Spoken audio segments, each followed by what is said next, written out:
Hi കൂട്ടുകാരെ, ഇതാണ് എൻ്റെ പച്ചക്കറി തോട്ടം. ഇപ്പോൾ അടിച്ചുകൊണ്ടിരിക്കുന്നത് കീടങ്ങൾക്കുള്ള മരുന്നാണ്. ഇത് സവാളത്തൊണ്ട് ഒരു ദിവസം വെള്ളത്തിലിട്ട് വെച്ച് പിറ്റേന്ന് എടുത്തതാണ്. ഇത് വളമാണ്. ഇത് ചാണകവും വേപ്പും പിണ്ണാക്കും കപ്പലണ്ടി പിണ്ണാക്കും കൂട്ടിച്ചേർത്തതാണ്. ഇതാണ് ചായാൻ മിൻസ. ഇത് ഒരു ഔഷധ ചീരയാണ്. ഇത് കറി വെക്കാനായിട്ട് കഴിയും. ഇതാണ് ഞങ്ങളുടെ തക്കാളി. ഇതിൽ നിന്നും ഞങ്ങൾക്ക് 2 തക്കാളികളാണ് കിട്ടിയത്. 2 തക്കാളിയും മൂത്തപ്പോൾ ഞങ്ങൾ അത് പൊട്ടിച്ചു. ഇപ്പോൾ 2 തക്കാളിയും കൂടി ഉണ്ടായി വരുന്നുണ്ട്. ഇതാണ് ഞങ്ങളുടെ വഴുതനങ്ങ. ഇതിൽ നിന്നും ഞങ്ങൾക്ക് 3 വഴുതനങ്ങകളാണ് കിട്ടിയത്. ഇതിന് വളമായിട്ട് ചാണകവും വേപ്പും പിണ്ണാക്കും കപ്പലണ്ടി പിണ്ണാക്കും കൂട്ടിച്ചേർത്തതാണ് ഇട്ടുകൊടുത്തത്. ഇടയ്ക്കിടെ കീടങ്ങൾക്കുള്ള മരുന്നും സ്പ്രേ ചെയ്ത് കൊടുക്കാറുണ്ട്.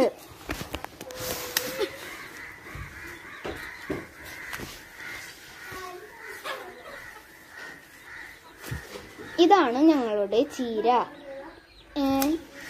ഗ്രോ ബാഗിൽ മണ്ണ് നിറച്ച് വിത്ത് ഇട്ടതാണ്. ഇതാണ് ഞങ്ങളുടെ സാമ്പാർ ചീര.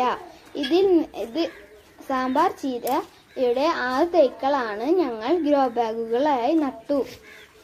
എല്ലാത്തിലും മുളകുകൾ ഉണ്ടായി. ഇടയ്ക്കിടെ ഇതിന് മിറാക്കിൾ മിക്സ് എന്ന മരുന്ന് സ്പ്രേ ചെയ്ത് കൊടുക്കാറുണ്ട്.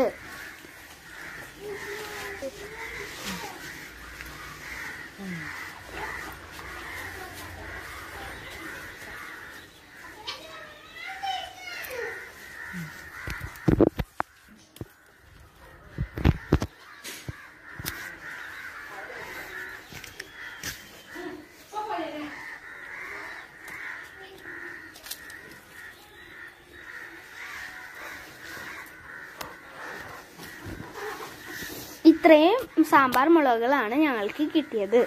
ഇതാണ് ഞങ്ങളുടെ പുതിന. ഇത് കറികളിലെല്ലാം ഇടുന്ന ഒരു തരം ഇലയാണ്.